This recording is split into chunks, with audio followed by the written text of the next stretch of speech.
Good afternoon. Today is Wednesday, June 18th, 2025. This is a meeting of the Land Use Committee. I'll ask everybody to introduce themselves. I'm Jay Rosepepe, Port Orchard City Council.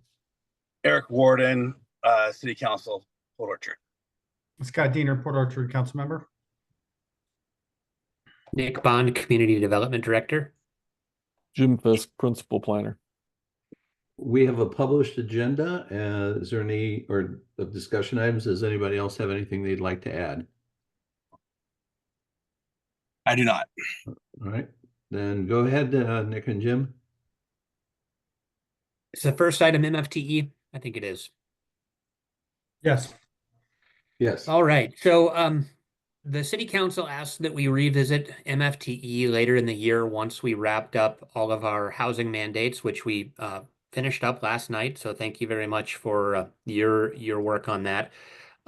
We wanted to start this conversation by just picking up where we left off in 2023 with the staff report that I prepared right before the City Council voted to repeal our MFTE program. At the time, we sort of reported on a whole lot of issues, but had recommendations for how to target MFTE to encourage the things in our city that really weren't occurring. One of them being affordable housing and looking at affordability levels. Another one looking at redevelopment areas and redevelopment costs more than new development when you have to acquire an existing structure, tear it down, or rehabilitate it, typically than having an easy to build undeveloped site. We really haven't seen mixed use development, so that was one of the items we discussed. And then we also highlighted that we really weren't seeing middle housing projects, and specifically the old MFTE program did not, it only was available for projects of 10 units or more. And state law actually allows those down to projects of 4 units. And so infill development really was not able to take advantage of it. And we really haven't seen a lot of infill where you bring in middle housing types into existing neighborhoods and see those develop. So at the time, it seemed like the City Council, we had obviously different membership then than we do now. Everybody had sort of a different priority or a different idea of what they wanted MFTE to accomplish. And so there just, in my view, there wasn't a consensus on how to use MFTE going forward, and the council ultimately decided to pull the plug. And Scott or Jay, since you were there at the time, I don't know if you have anything you want to add to that conversation before I jump into what could this look like going forward. Scott, you want to go first, or I'll go? Well, I'll just say that we felt there was saturation, and that we questioned the value of the work going into it as well. If I recall, there was a discussion about managing MFTEs as well from both sides, from the developer side as well from the city side. And so all of that kind of colluded, with the substantial increase in multifamily development to put a pause. I think that was one item, and I thought that at some point there was an analysis done that basically said that, for lack of better words, that the program was being subsidized by residents' own taxes, and that was even though it wasn't much of a subsidy, it was still not something that we wanted to bite off on.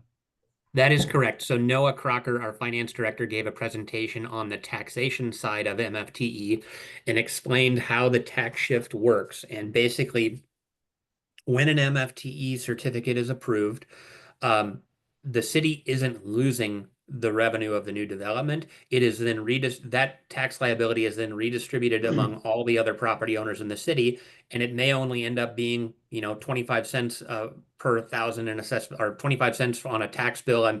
It was a really small number, but we're not losing that money. It is being redistributed. And then the other finding was that because of the 1% annual cap on property tax growth, because of the way the valuation is added back into the city, we're actually getting a very small incremental loss in our our overall property tax revenue over time. And it's something that can't be reclaimed because we are limited to increasing our levy at 1% annually. So I think that was the other part of it. Yeah, for some reason, I think it was, you're right, it wasn't a large amount, but it was like $25 per household. And Yeah, that sounds about right. uh, So, okay, so that's a good foundation. Eric, have you gotten much review on MFTE? Do you need me to give you a little bit more of a background on this? Yeah, if you can just give me a quick overview, please. So until recently, there were two types of multifamily tax exemption. There was an 8-year and a 12-year. The Correct. 8-year was all about just encouraging the increase of supply and did not come with any strings attached in terms of affordable housing requirements. And so somebody could apply for an 8-year exemption. It would be granted. The city has very little administrative work to do because we don't have to follow up and audit to make sure that units are being rented affordably. If you give the 12-year exemption, the developer obviously benefits more in terms of tax relief, but they're supposed, at least the way our program was set up, they were supposed to rent those 20% of the units within the building or the complex at 10% below fair market value, and you had to have a low enough income to even qualify to get those units. So you couldn't take those units and rent it to somebody making a lot of money. It had to be tied to for a studio, I think it was somebody earning 40% of AMI. For a 1-bedroom, it was 65% of AMI, and so on. So they were both reserved for people who were making below a certain level AMI, and they were discounted 10% below market rate. And I think the very first MFTE project that we did was the Overlook Apartments, which it now has a different name, but it was a 40-unit apartment complex up behind the movie theater. And what we determined was that the total savings over the life of the project for a 12-year abatement was like $800,000 in benefit to the owner. And the amount of savings on rent to tenants was significantly less than that. I mean, it was like less than $100,000. So we were giving away $800,000 in relief and getting $100,000 in savings for tenants, but we were increasing housing supply, which housing supply has its own benefits in terms of vacancy rates and just sort of suppressing year-over-year rent increases. So there is now a new 20-year tax exemption, which I believe, I haven't dug into it too much, but I believe it requires permanently subsidized housing units. So you can get 20 years of tax relief if 20% of the units have a permanent reduction in rent. And that was not available when we created our program, and we repealed our program around the time that became available. But that's certainly something that we could study going forward if we wanted to reactivate this program and if housing affordability was the primary purpose for doing so. And I believe most of the ones that we have are 12-year, correct? We don't have very many. No, we did 3 8-year exemptions and 2 Oh. 12-year exemptions. So Okay. and one of those 12-year exemptions, fortunately, was all the way back in 2016. The state passed new auditing requirements for MFTE certificates for affordable housing issued after 2020. We have one of those, and it only started renting this year. Filling out the paperwork for that, I mean, I'm doing that myself as the director because we don't have a housing coordinator, but it's a significant amount of data gathering. We have to pull reports that are provided by the landlords and fill out this huge spreadsheet with each unit. You know, what is the rent that has been charged? What is the income of the person in that unit? So there's a lot of administrative work associated with following up and documenting that the apartment owner is in compliance with the agreement. So I put together a little presentation, and as we started to, as the council mentioned that they wanted to start this discussion again, sorry, my slideshow is blocking my Zoom screen here. Let me just. So Nick, while you're finding that, can you discuss, is this also an administration nightmare for the property owners as well? I think it is. Go ahead.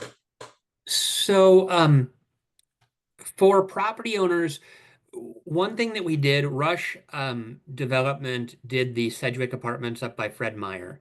They mentioned that Seattle and Tacoma and a couple of other cities have helped them streamline the process. And one of the challenges is that when you qualify for the 12-year MFTE and you have to provide certain units that are affordable, the maximum rent they can charge is inclusive of utilities. And utilities vary depending on whether you're in West Sound or Port Orchard. Some of the utilities are provided by the landlord and others are paid by the tenant. And so it's very hard to verify that you are complying with the requirement that the maximum rent be inclusive of the utility bill. And so what Seattle and Tacoma have done is they've created annually they give out a report that basically sets a utility allowance, and it says that your maximum rent is 10% below fair market rent from HUD. The utility allowance is like $230 or $240. What I don't remember the exact amount for 2025. And so therefore you can rent the unit for 10% below HUD minus the utility allowance. And that way, if their electric bill comes in under or over, we accept that as complying with the agreement because we're trying to average this. And we have data from Housing Kitsap on average utility bills in Kitsap County. And so we're just using that data to try to make it easier for the owners to administer. So that's one way that we have streamlined it, but it requires me to pull data annually, and then for each project I need to go through and create a worksheet for that project that says, okay, you're in West Sound, here's your rental allowance, and that's a once a year thing that we would have to do. So I'm going to go ahead and share my screen now. So the MFTE program, I wrote down just a bunch of questions, and I'm providing data to help answer those questions as you start thinking about whether we want to reactivate this. And the first one I think that's really important is Port Orchard meeting its housing targets? And in our comprehensive plan, we were required per the countywide planning policies in Vision 2050 to plan for 10,500 additional residents. And that was growth from 2020 through 2044, so a 24-year period. Based on the most recent data that we have, we've already added 3,675 residents out of that 10,500 target. We are growing at about 4.6 to 6.59% over the last 3 years. So if we are to meet our target, growth would actually have to slow down to 1.6% annually over the next 19 years for us not to exceed that target. So at the rate that we are growing, we are going to blow past our PSRC targets, which in the past has been a problem. I know that Gig Harbor and Black Diamond and a handful of communities got into trouble for this in the 2016 comprehensive plan amendment cycle. And I don't know that PSRC is taking such a punitive approach to exceeding targets as they used to. But those cities were not eligible to apply for federal transportation funding through PSRC because they adopted targets that were higher than what PSRC wanted them to because they had already exceeded the PSRC targets by the time they adopted the comprehensive plan. And so I think there is some risk that we could exceed the targets, but given that we adopted the current target, we should be in good shape through 2034, which is our next comprehensive plan update deadline. And at that point in time, we're going to get new targets. And so, are we growing faster than we're supposed to per the regional growth strategy? Yes. I think there is some risk, but I think it's a low risk that we would get penalized for doing so, but it is something to keep in mind. So is that penalty based on planning for infrastructure essentially? No, the penalty is based on your certification, which we got our plan certified. So if we had grown by 10,500 people prior to certification, we would be in trouble. But when we wrote the countywide planning policies, I could see how much growth was coming. And I really argued for a higher target because if we had carved up the allocation between the 4 high capacity transit communities, which is Bainbridge Island, Kingston, Paulsbo, and Port Orchard, we would be at our target already. And Bainbridge, of course, didn't want to take a large target, so we were able to get a larger piece of the pie. Paulsbo looked at their capacity and basically only took as much as they had room for. Kingston sort of looked at capacity and some possible upzoning and took a small target, but a hardy one considering it had a high-speed ferry that was just coming online. But we were able to get a larger slice of that pie, which has kept us out of trouble with PSRC. Eric, did you have your hand raised? Because I have a question. I don't know if we lost Eric. My question, Nick. No hand raised. Sorry. Okay. Yeah, we've lost video for you. Is your hand raised now or not? I'm sorry. No, I apologize. Okay. Go ahead, Jay. That's fine. Nick, my question is, will we see, and this is probably too simplistic, but as our, land is being, houses are there, are we going to see a slowing in growth as the land is being developed because there just isn't that much anymore? Or do you see it more that we'll see more family units coming in? I don't see us slowing down within the next 20 years because we have so much land capacity that we're not going to run out of land. I think once land supply gets tight and we're looking at more redevelopment and more infill, we will certainly slow down. But for now, there is so much land available that I expect these growth rates to continue unless the economy changes significantly. Yeah, I would agree with that then. Okay, go ahead. So- Sorry to interrupt. No problem. Feel free to ask questions if they come up. So the other part of our target is so we have a population target. We also have a housing target. And this graphic is from our recently adopted comprehensive plan. And it shows, based on the affordability of the housing types that have been constructed in the last 4 years, where those fall in terms of AMI. And so interestingly, we've already exceeded our 80 to 100% AMI target, and this is because we've built so many apartment buildings. Apartments are typically in the 50 to 100% range. The 120 to or 100 and 120 plus AMI, we are well on track to meet those targets. Really, where we're struggling is in the 50% and below, which all of these housing types are heavily subsidized. MFTE does not get you to a 50% AMI because if we set the affordability requirement on an MFTE approval at that level, they won't get built. So MFTE really, the sweet spot is the 50 to 100% AMI. And if you apply it to middle housing projects that are smaller scale, like townhomes that are 8 and 12 unit complexes, you're probably in the 50 to 120% level. And we're actually delivering on our housing target in that range right now. So I've got a couple of slides, just data on what's happening and just in terms of the units. This just highlights the distribution of units, single family versus multifamily in recent years, as well as our 2025 and 2026 estimates. But I want to talk about the next question I wanted to pose is, has housing supply increases improved affordability in Port Orchard?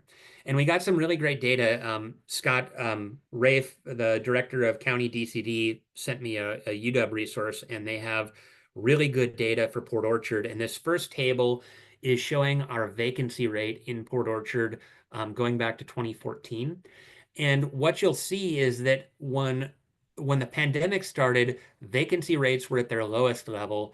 And as apartments really started to get built from 2021 through 2023 and are continuing to be built, our vacancy rate has continued to climb. And we've seen it creep up from 6 to 8 to over 10% now.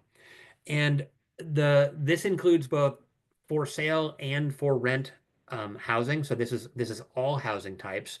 But we have a very healthy supply of housing in Port Orchard right now. And if Port Orchard wasn't in a metro area, if we were a satellite community or a rural community, if we had this sort of vacancy rate, I would say absolutely prices are going to go down because there is an oversupply of housing. However, we're in a metro area, and what Gig Harbor does, what Bainbridge Island does, affects housing in Port Orchard because people are going to choose to move to Port Orchard. And so I've got housing price data and rental data also from the University of Washington. And what's interesting here, Bainbridge Island is the top line, and you can see that their their median house price has just continued to go up. Gig Harbor and Seattle have also trended upwards. They're maybe starting to flatten out a little bit, but Paulsbo, Port Orchard, and Bremerton have really flattened out since about 2022. And we had an appraisal for one of our apartment projects because they did a right-of-way dedication at the end of 2022, and the appraisal actually indicated that for the first time in a decade, rents went down in Port Orchard, and I think it was Q4 of 2022, which tracks with what we're seeing here. And since then, because we've had so much supply, and when you go back and look at the vacancy rate, the vacancy rate has gone up, that those rents have flattened out. They haven't started going down, but they have been flat. And so to answer the question which I posed, which is, has housing supply improved affordability? I don't think it's driven rent down, but I do think it has stabilized rent, and incomes are continuing to rise. Inflation is maybe cooling off a little bit, but I do think that adding supply at the rate that we have over the past few years has been the right medicine for our high housing and rent prices. I didn't get to the rental table yet, but you can see Port Orchard is in purple, and it's been relatively flat. It kind of peaked, and for some reason this graphic got cut off, but it kind of peaked in 2022 and has been almost flat since 2022, which tells me that all of this supply is really helping keep rental prices stable. And one of the things that we hear all the time from people in the public, and we talked about how to combat just inaccurate information in social media last night at our council meeting, but people seem to think that all the new apartments are causing prices to go up. And prices were going up before the new apartments came, and I think they really have stabilized. But I think people they're looking at a 10-year time period at what rent has done versus what's been happening over the last 3 years relative to when units have started to be occupied. Any questions about that? No, very interesting. All right, No, so the and it- next question I thought we should pose is both what building types are not being developed and which building types are being developed. And the previous MFTE program that we had was targeted for certain types of development. We had 2 different 8-year MFTE exemptions. One of them was for redevelopment, and one of them, Jim, was it for transit? I actually don't remember. I have to go back to the memo, but and one of them was for mixed use type buildings, because those things are harder and more expensive to build per square foot. And so we were trying to give the 8-year exemption in a very targeted way, and then the 12-year exemption was really targeted at affordability. But what we really have not seen a lot of middle housing developed since 2015 when we adopted the first MFTE program. We didn't allow it for projects smaller than 12 units.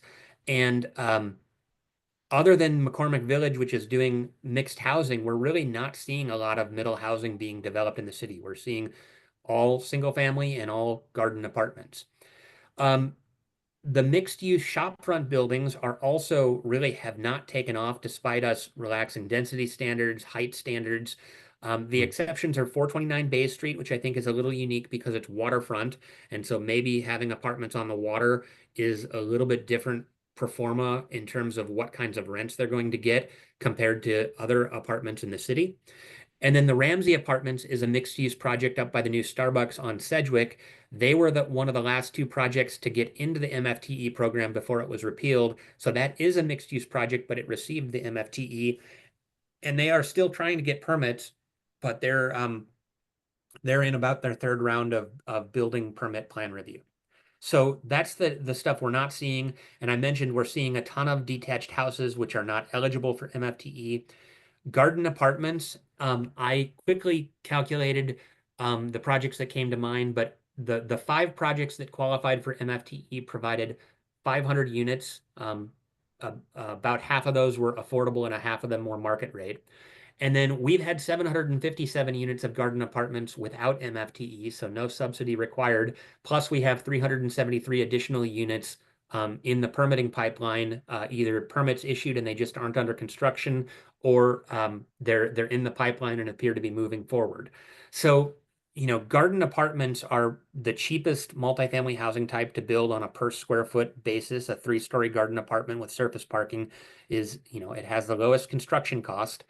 And it seems to pencil in most locations in the city without a subsidy. It's not going to provide affordable units, but it does seem to still be a viable project without the subsidy. And then the other type of housing being developed, of course, I mentioned the McCormick Village area, which it wasn't in an eligible zone, so they couldn't even apply for MFTE, even though they would have qualified for it had it been in a correct location. Yeah, Nick, So, go ahead. no, just a couple things on the McCormick Village rentals. What they announced what the rentals were going to be, I was kind of shocked by how high they were. Yeah, if I remember- they're a remember right- premium product. Yeah, for it sure. is. And that to a certain degree, it certainly it wouldn't fall into my affordability matrix for a studio. The other thing I wanted to bring up was so the Fed announced today, and I'm reading just right off the teleprompter here. It says the economic projections shows officials expect inflation and unemployment to rise this year by more than they projected in March. So, whether it continues to remain flat, but I would agree with you that Port Orchard remains a very hot area in what we're seeing, talking to people that move here. They're leaving, areas over in the Seattle area. And as the mayor said, catching the fast ferry to go to work, whether it's 1 to 3 days a week, this remains a very hot area to move to. Yep. So the next question I wanted to pose is are existing affordable MFTE units worth the tax shift? So we're putting an additional burden on Port Orchard residents to increase housing supply, and I think that the real benefit of MFTE is that it increases housing supply, which stabilizes rent in our jurisdiction. So I think there is definitely a benefit. I think that I mentioned this already when you asked a question before I started my presentation, but one of the things that we've seen is that renters are not saving that much every month on their rent. They're getting a little bit of a discount. It's about 10% below market rate, including utilities. But what I heard is Rush was renting out their Sedgwick multifamily, or the Pottery Creek Phase 2 project.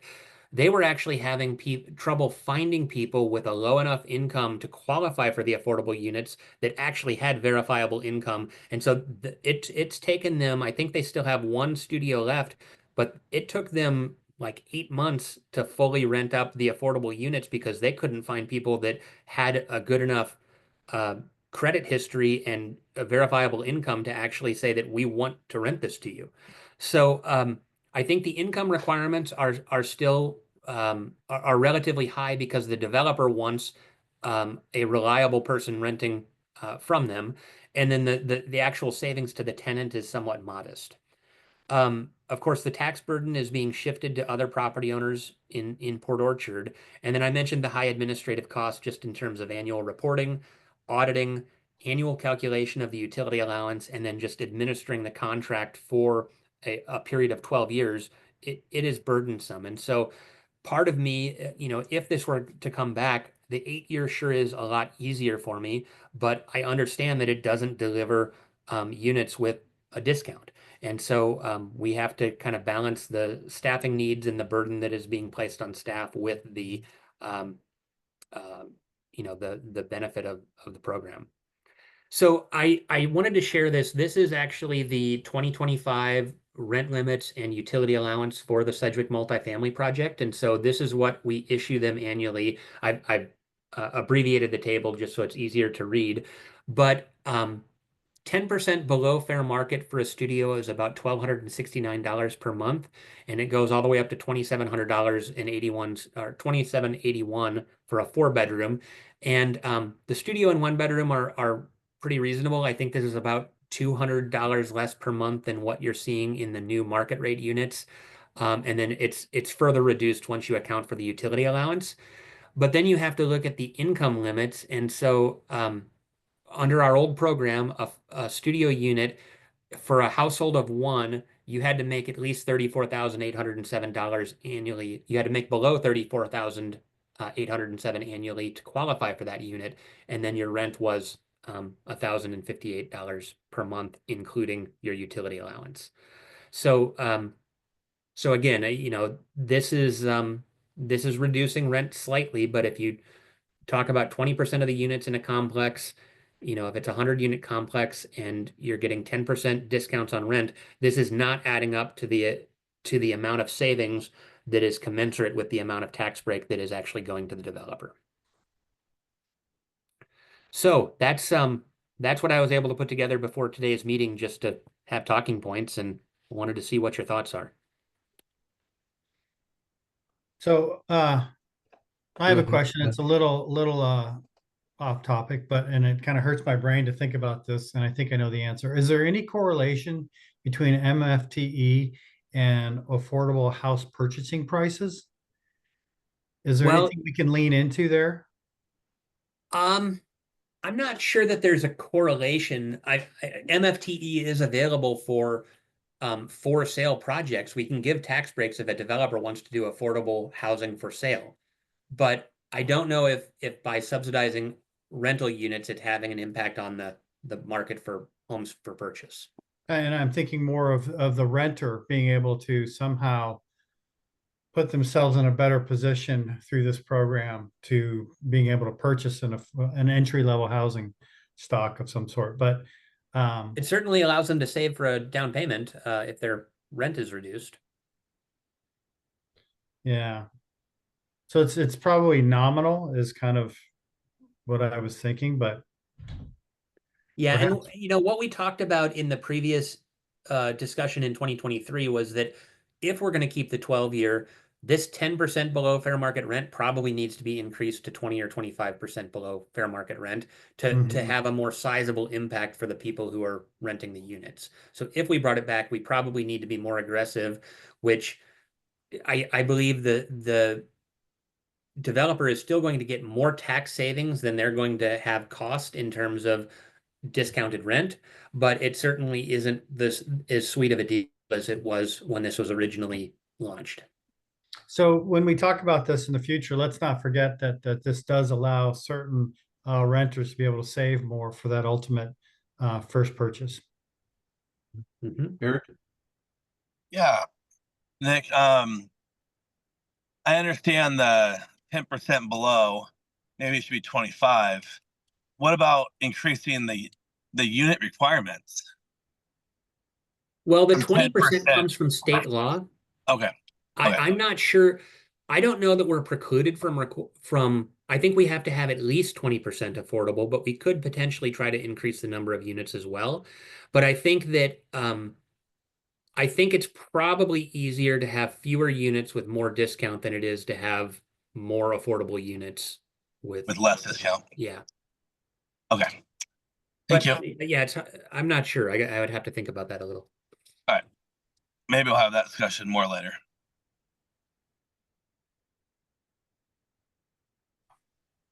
Okay. So I think that another thing that's important to point out, and one of the things that I'm passionate about with trying to see things happen downtown specifically, but also in our Ruby Creek Center and our other designated centers, is that we really do want to see mixed-use buildings get built.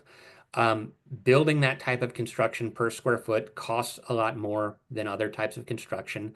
And when it's built, it has a higher valuation than other types of construction. And so I feel like at a minimum, I think that bringing this program back in an 8-year program to encourage redevelopment in our downtown and in our centers for mixed-use buildings is beneficial. And the other thing that's good about mixed-use buildings is that they only get the tax breaks on the residential unit. So if they provide commercial space, we're still getting an increase in revenue from the commercial development.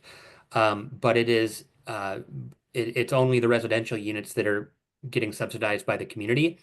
But I think that is an important product that just is not viable in Port Orchard right now, but our plan very strongly wants to see these types of things happen. So I think that encouraging mixed use development is important.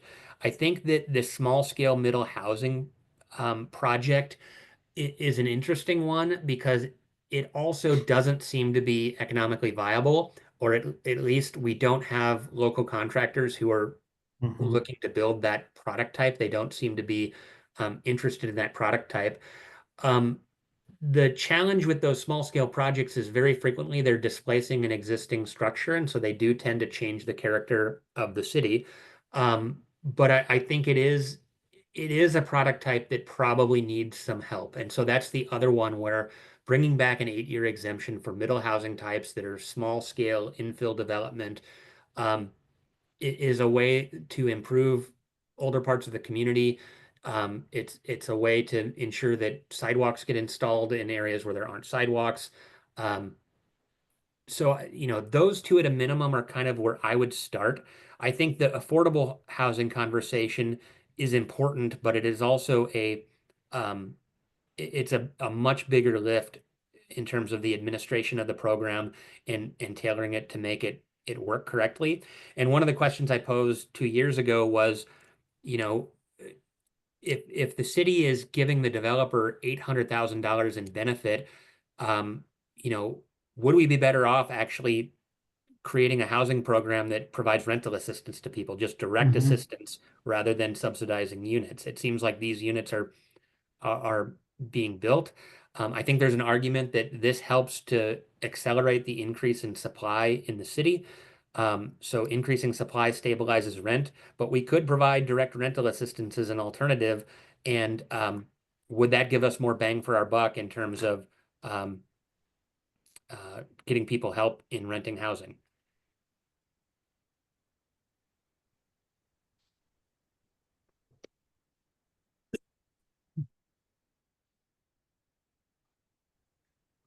Okay, worth talking more about. So yeah, I'd love to hear any initial thoughts. I mean, where do we take this from here? The whole council wanted um, to discuss this at some point, but I feel like it should come first with a recommendation from the land use committee on what the committee thinks if they have a recommendation. Well, Are you looking for a broad recommendation, or are you looking for more specific and narrowly focused recommendations on MFTE types? I think we're just starting the conversation today. So if you Okay. need more information, we can try to provide it. If you want to just advance this to work study, we can try to get that scheduled for a broader discussion. We could also do another city council survey and start asking questions about what's important to the individual council members to try to hone in on where there's consensus. I think, Nick, I'd like to take it to a work study, and the reason being is I think now I'm into my own opinion. One, the 12-year is kind of onerous on the administrative side. I think we've kind of all agreed to that. I just need to know more of the bang for the buck for both, citizens and the impact on the city, because when you start talking subsidies, it's a hot button. It's a hot button. I think for some members of the council, and I think also for our own citizens, that I'm taking money from you to give it to somebody else.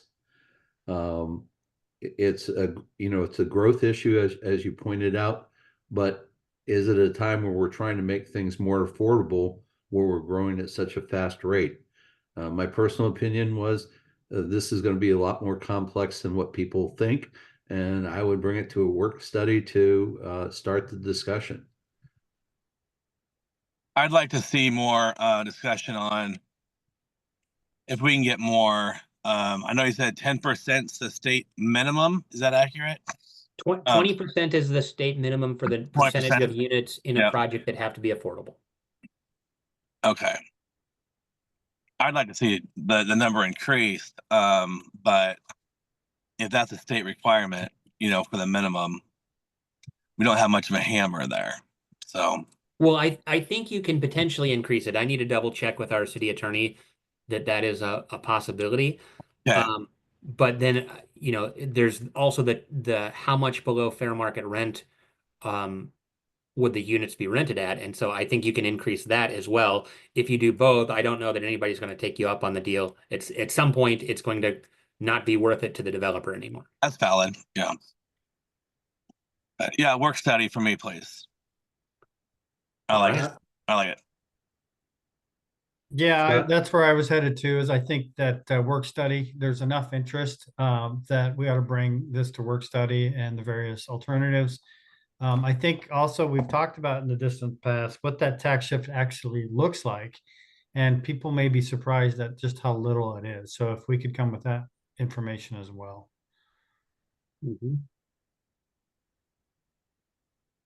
Good presentation, Nick. And I Yeah. think, you know, you and Jim, I think restarting the conversation. It's the right time to do it.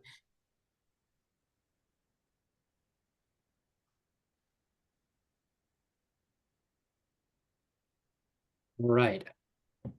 I need to pull up the agenda again and see what's next on the Crit- agenda here. Critical area ordinance. All right, that's Jim. I'm going to catch my breath and go grab a glass of water.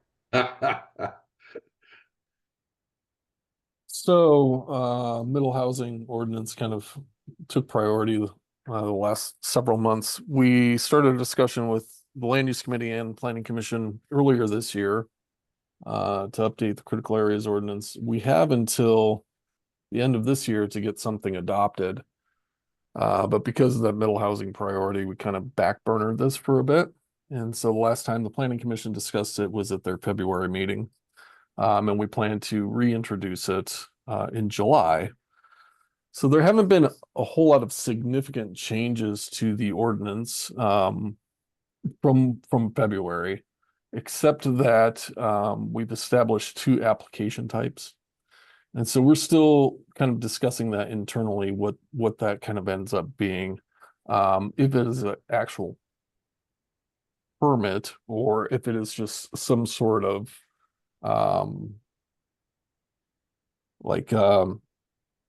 just setting a procedure for us to review permits nested within other development activity permits. And one of the issues, the reason why we're thinking about this is that sometimes applicants may be looking at a piece of property to develop it with critical areas on it.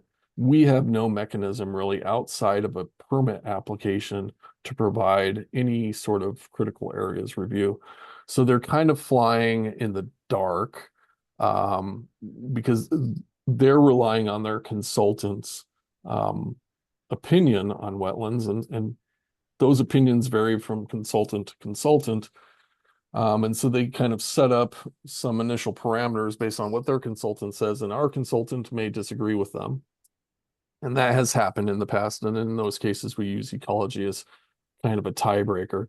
So the intent of this, and it's in 20.162.020, although there's 2 sections with that number.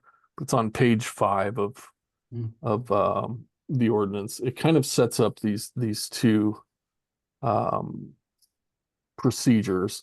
Don't really want to call it a permit at this point because that introduces a whole other level of scrutiny that we don't need to get into right now. But we plan on discussing this with the Planning Commission in July. Wanted to get this in front of you to get some feedback. And another good reason to kind of slow roll this as we have is the riparian management zone, the tree height limit, and the buffers associated with those streams and whatnot. My understanding is that the county is dealing with some appeals, and we kind of took the county's lead on that, and we modeled our code based on what the county had done. And so kind of waiting to see how that plays out. It may require us to revisit those RMZs and set it up based on that tree height calculation.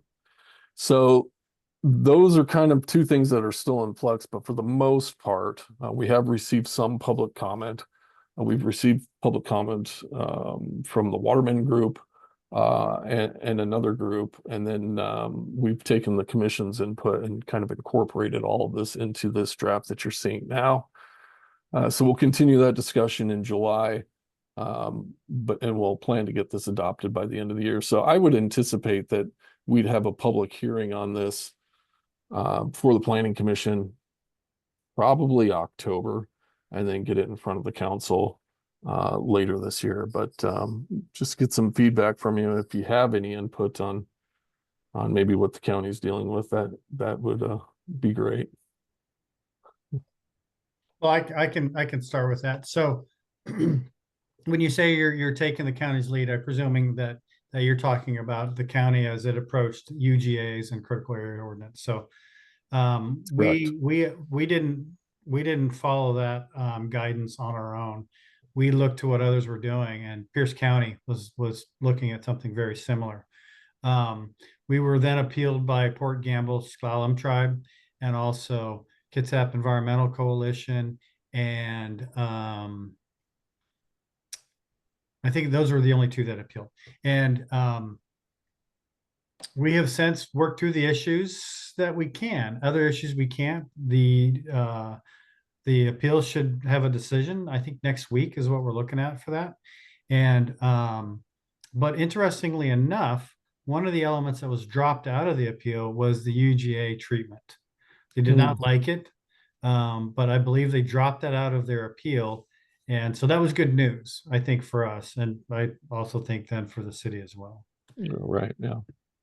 So that's what we know now. You know, they were actually more intensive on a belief that DCD, Kitsap County DCD handed out variances, approved variances, just willy-nilly as people wanted them for critical areas ordinances. And so that was their concern, is that we should be not allowing certain variances above a certain threshold, and they wanted to lower that threshold to 25%.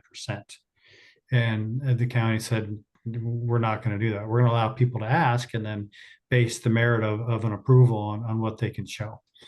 So that was something they really leaned into. But I think in terms of the UGA approach, I think it looks pretty good. Yeah, that's good to hear. Yeah. We'll still wait to see what that decision is. Obviously. Yeah, absolutely. Yeah. And then kind of model what we do based on that, because certainly we don't want to deal with an appeal. Right. Eric? Nope, I don't have anything to offer. I think, in reading the initial, and I would probably want to wade in a little bit more and bring this back to us. I'm really trying to figure out, and Scott, maybe you've got the magic layman's language down to it, is, not the purpose of it, but how does, what are we looking for from an impact on this? In other words, when you talk about people, being able to make variants to it or appeals, what does that really mean? Is this in the building, area or changes to application? When you look at wetlands or any of the other items that are on here. Well, I think what Scott was saying is the county, I can't remember the last time we had a critical areas variance go to our hearing examiner. And I don't think we've ever done a reasonable use exception either. But when we're talking about appeals and whatnot, I was referencing the county's critical areas ordinance, that their draft was appealed based on the riparian management zone buffer widths. And since we followed that same lead that the county had, we don't want to be in that same boat and subject to appeal. So we'll kind of take direction from whatever that appeal yields. Yeah, so that reminds me, the other point that was brought up during settlement negotiations was they didn't like the RZM approach. They wanted to go with site potential tree height. And they were pretty adamant about that, more the tribe than KEC. And then, but that didn't make it to their final, the final suit that they landed in front of the hearings board. So they dropped that.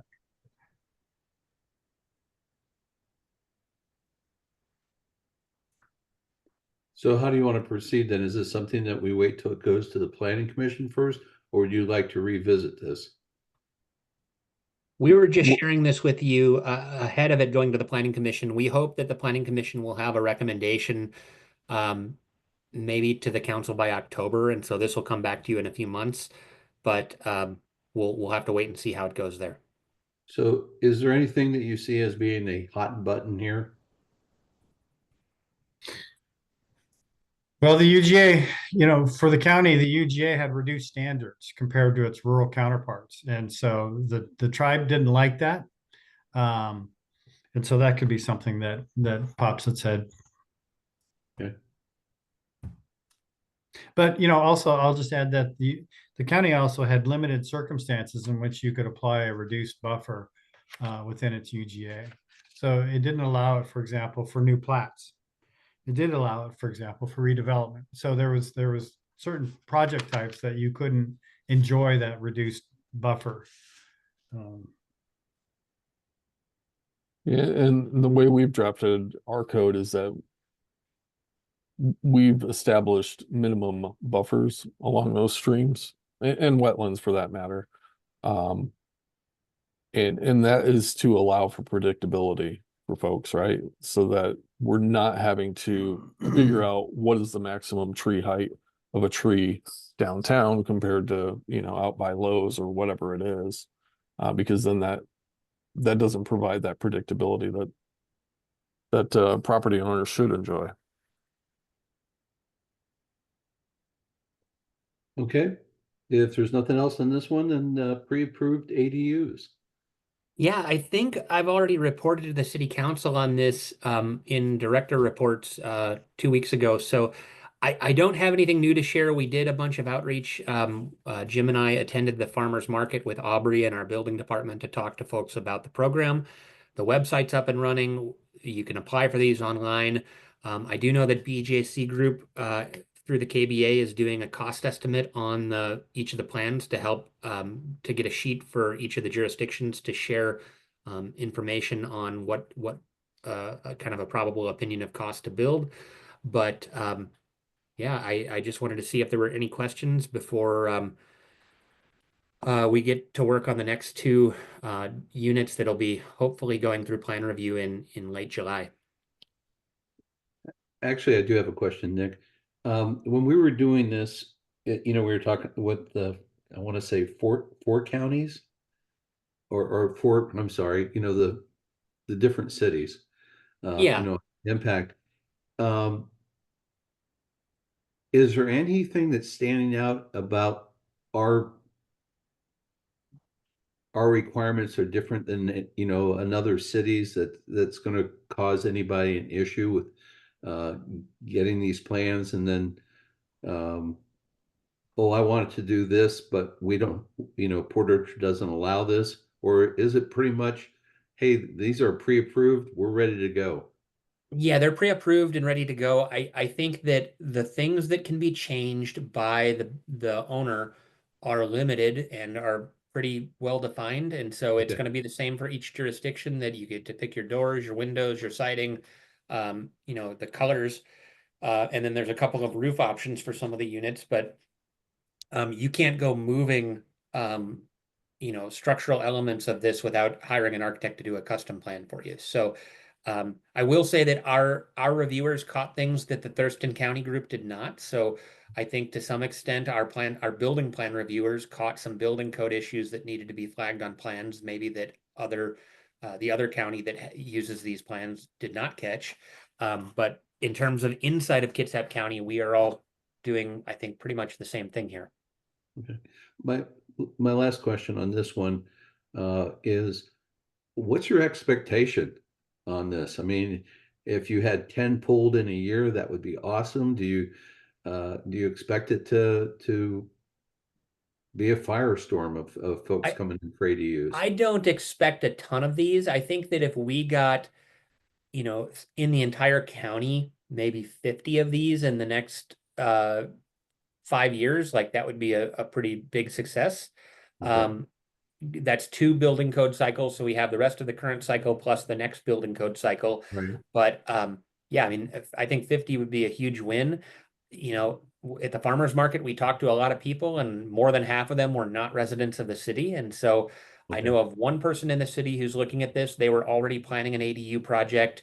They came in and did a pre-app, and they had plans that weren't even designed to the new building code, so they were going to have to pay an architect to redesign something to meet the new building code. And he said, "Oh, you guys have pre-approved plans. I'll just use those." So I think we have one maybe that's going to come in relatively soon. But beyond that, I haven't been contacted by anybody looking to do this in the city yet. But the Kitsap Sun just did an article about it yesterday, and we'll just have to kind of wait and see. It seems like people are excited about it. They're sharing the word. Realtors are really excited about it. Okay. But we'll see what the follow through is like. Okay, thank you. Any other questions on this, Scott? You got your hand raised. Yeah, I think you answered part of the question about, I was curious how many people stopped by at the market. And then the other question was, let's see, estimates to build. Do we have a time frame for that? And then my last observation is, perhaps the question is, will we be seeing some of these as a principal or primary house on properties? Because I know that in for the county, we might be looking at some of these as a principal structure. Yeah, Be I home think for- that's possible to do a principal structure.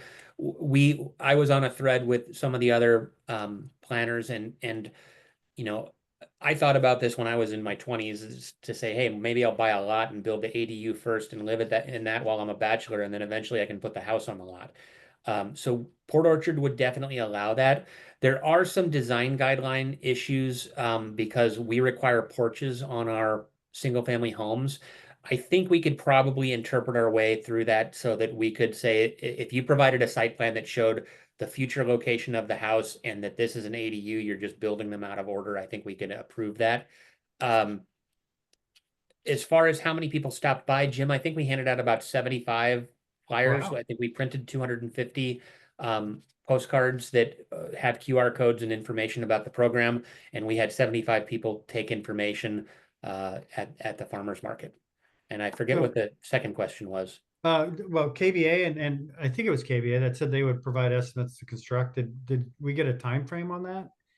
Yeah, we're hoping by the end of the month. I did Okay. give Robert Baglio the plans last week, and so I Okay. think he's working on that now, and I hope by the end of June we'll have a cost estimate. Nice. That'll be great for people. Thank you. Last item on the agenda is residential parking permits.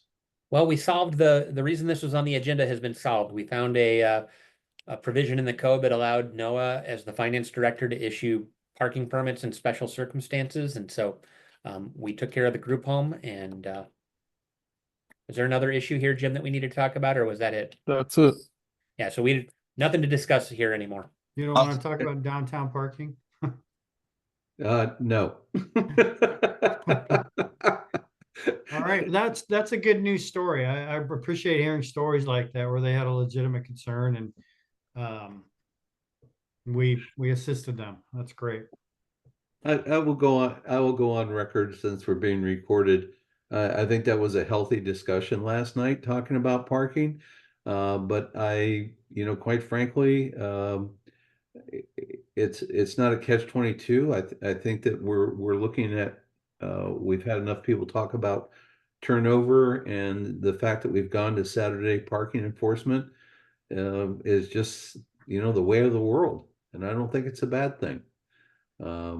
And I think the mayor was right that there's enough places that are off the main street that where people can park for longer periods of time.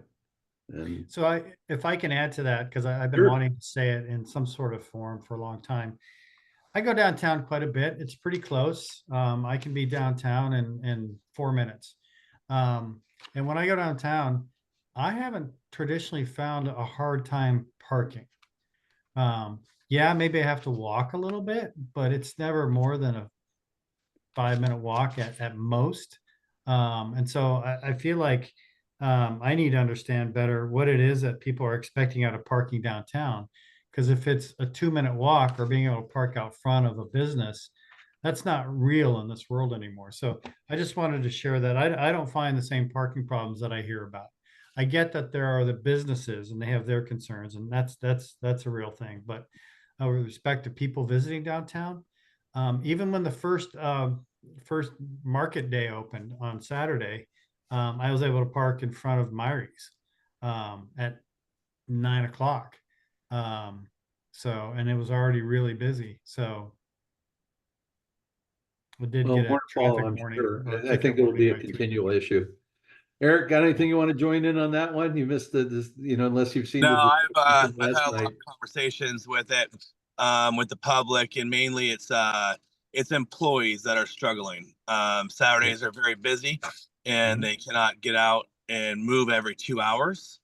So I haven't heard citizens complain about the tickets. It's been more employees of businesses. So that's their struggle. But Yep. that's all I have on that. Yep. All right. Anything else for the good of the order? Yeah, I just got a quick question. I saw that this was being transcripted as you were speaking, Nick and Jim. Is there a way to get that sent to me? I didn't turn that on. I think it might have been PowerPoint doing something, but Jim, you didn't No, turn it on. No, I think it was the PowerPoint that Yeah, did it. I'm really not sure how that happened. So I don't know if there's a transcript or not. I just saw the subtitles and figured Jim was doing something. And then when I stopped sharing the PowerPoint, PowerPoint told me something. And so I don't know what setting got toggled on there. If you wouldn't mind, take a moment and only a moment to see if that's something that you can send to me. Okay. If not, no biggie. I can always go back and look at the video. I've got a couple things date or timestamp that I want to follow up for my own personal reason. Okay. Well, everybody have a good week. All and, right. Good rest of July. Nick, I hope your team wins. Dartmouth. And I think Paris Saint-Germain will win on Monday. I feel fairly confident. Yeah, I'm right. pretty sure about that one. I'll be at the Sounders game tomorrow and then Wow. going to another game on Saturday. Nice. All right. Hey, I'm good walking into a school Juneteenth, board everybody. meeting. Bye-bye. Bye. Bye. Hey, Jim, call me.